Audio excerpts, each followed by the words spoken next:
नाज़रीन आदाब, आप देख रहे हैं न्यूज़ 53। गौलीगुड़ा सेंट्रल गुरुद्वारा साहिब के सामने सिख कम्युनिटी के लोगों ने फार्मर्स के तईद में एहतजाज करते हुए पीएम नरेंद्र मोदी का पुतला जलाया। आइए देखते हैं आगे की तफसीलात।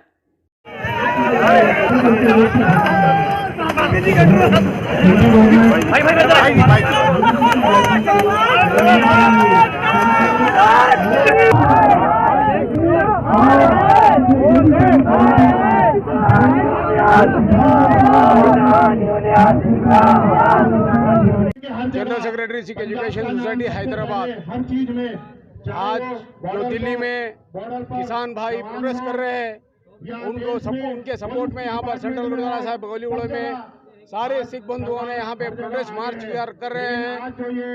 हम मोदी जी से डिमांड करते हैं ये जो फार्मर्स बिल है इसको विड्रा किया जाए, क्योंकि ये बिल फार्मर्स के फेवर में नहीं है।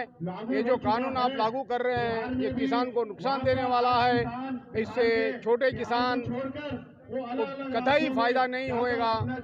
और जो पंजाब से रैली निकली है किसानों की, क्योंकि पंजाब सबसे ज़्यादा एग्रीकल्चर लैंड पंजाब में बसी है, पंजाब से रैली निकली है तो ये इल्ज़ाम लगा रहे हैं कि ये खालिस्तानियों का मार्च है और ये भी कह रहे हैं कि पाकिस्तान के नारे लगाए जा रहे हैं। ये गलत सरासर झूठ है। मैं मोदी जी से डिमांड करता हूँ, ये प्योर पक्के किसान परिवार से है और ये जो अपने जिस्म का प्रदर्शन करके पैसे कमाने वाली कंगना रनौत कहती है कि 90 साल की महेंद्र कौर एक शाहीन बाग की लेडी है, ये जो सरासर बिल्कुल गलत है। कंगना रनौत, आप अपने जिस्म का प्रदर्शन करके पैसा कमाइए ज़रूर, बट किसानों पे तोहमत मत लगाइए। मैं मोदी गवर्नमेंट से डिमांड करता हूं, नरेंद्र तोमर जी से, अमित शाह जी से डिमांड करता हूं कि फार्मर्स बिल को विड्रा किया जाए और फार्मर्स के हित में देश चलाया जाए। चाहता हूं मोदी जी को, जवान भी हम ही हैं और किसान भी हम ही हैं।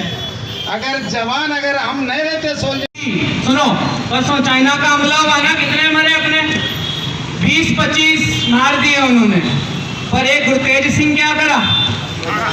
एक गुरतेज सिंह अपनी छोटी जई श्री साहब से 12-15 को मार दिया।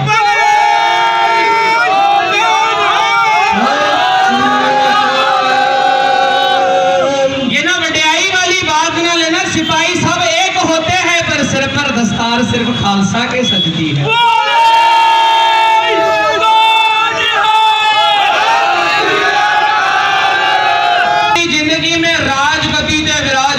अपने सिर पे ताज लगाता है, पर एक गुरु का खालसा है जो रोज अपने सिर पर ताज सजाया करता है। तो ये चीजों का ध्यान रखना। चलो बहाना है हमको जमा होने का, लेकिन एक चीज याद रखना, यहाँ पर किरदार की बात चल रही, एक सिख के किरदार की बात चल रही है। हम अपना किरदार संभाल के रखो, किसी की हिम्मत नहीं है तो आ जाए, कल चले जाएंगे। गुरु गोविंद सिंह का खालसा झुको झुक अटल रहेगा।